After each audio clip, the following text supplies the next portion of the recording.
Good afternoon, everybody. Uneducated Economist here. So I was just reading this article talking about how the investors want more clarity coming from the Federal Reserve. And I thought to myself, never once in the history of time has the Federal Reserve ever been clear about anything.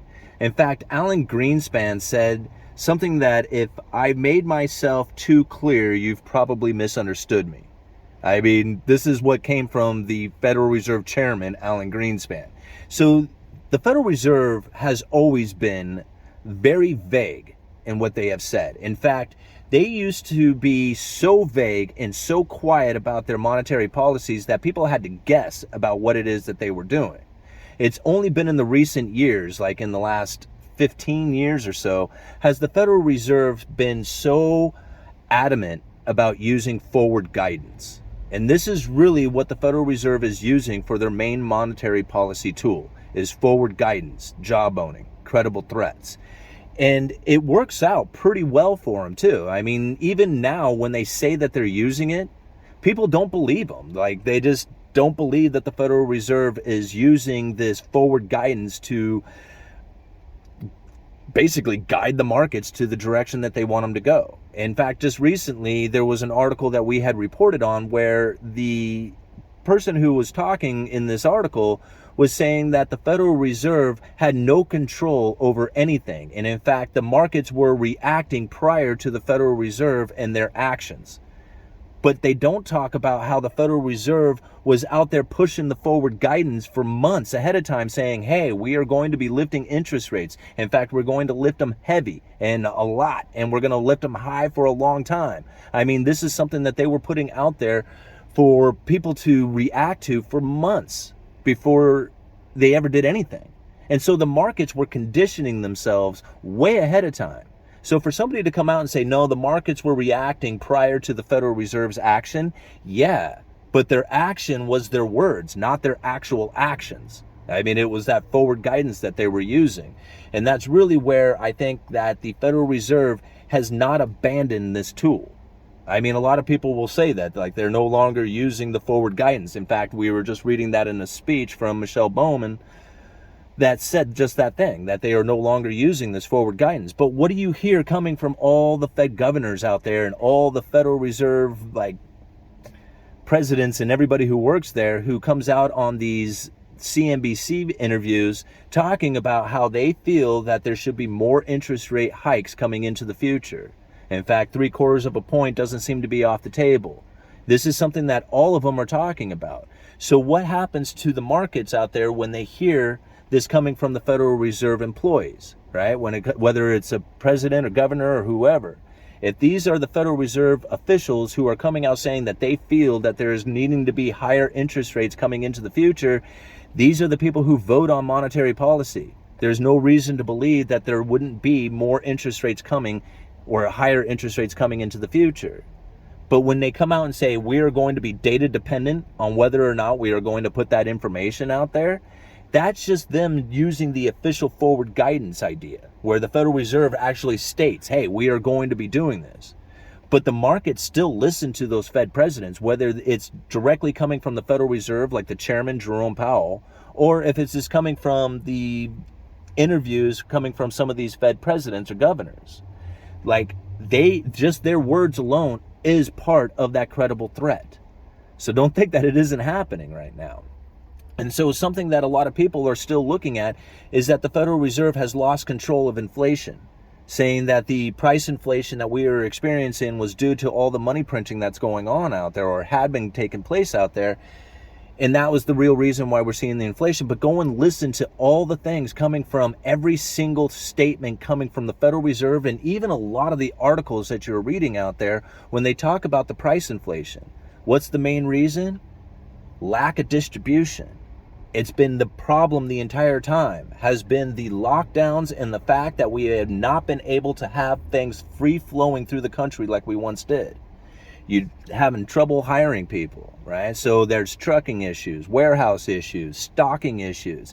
I mean, it's all over the place. Just look at all the retailers out there, from Walmart to Target to even some of the higher brand names.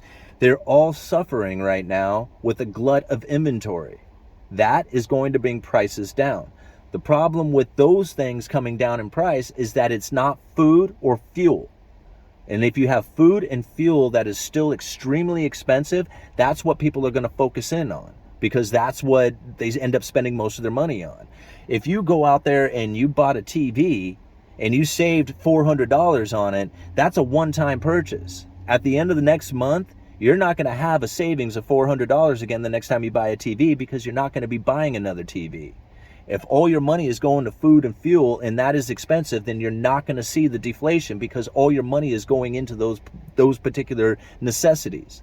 And all those luxury items like TVs and furniture and cooking equipment and all that other stuff, none of that stuff is going to continue to go up, because people are not interested in buying those things for a second time. Like, once you have already purchased that, it's done. You don't need to purchase it again.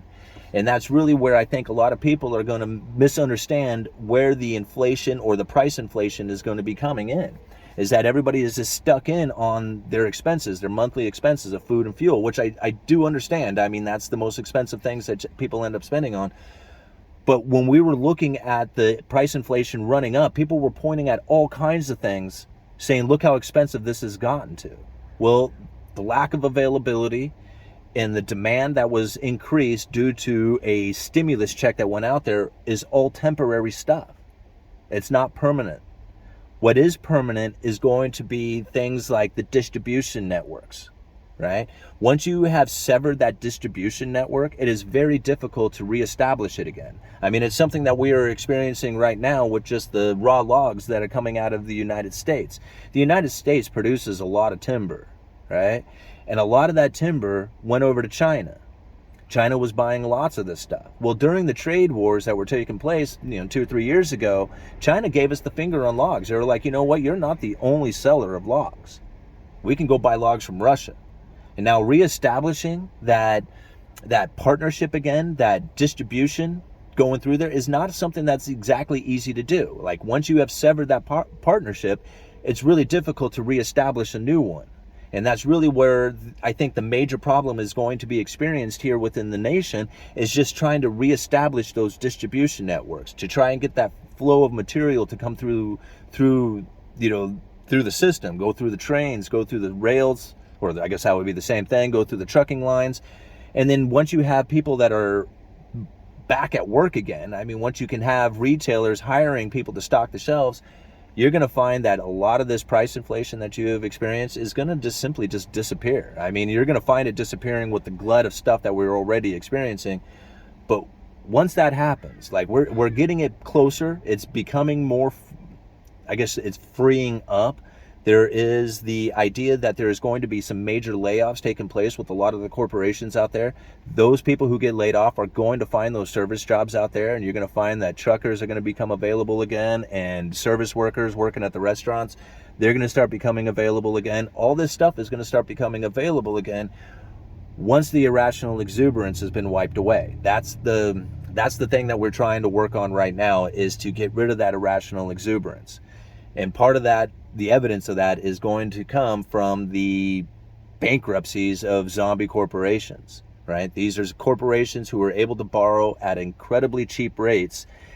And the only reason why they're even existing right now is because of those low interest rates, and the fact that the interest rates are rising and the consumer is falling, and the rolling over of that old debt and the new debt isn't something that's going to be exactly easy to do. I feel that coming into the next couple of years, we are going to see some major bankruptcies with corporations and the layoffs that are going to go with it. And all the stuff that we're experiencing with labor shortages and everything else, expensive fuel and expensive food and all that other stuff, all that stuff will eventually go away. And we're going to find that there is going to be a glut of food, a glut of fuel, and there is going to be people willing to work for a whole lot less than what they're working for right now, just because the pain is going to be so terrible. Uneducated economist, you guys let me know.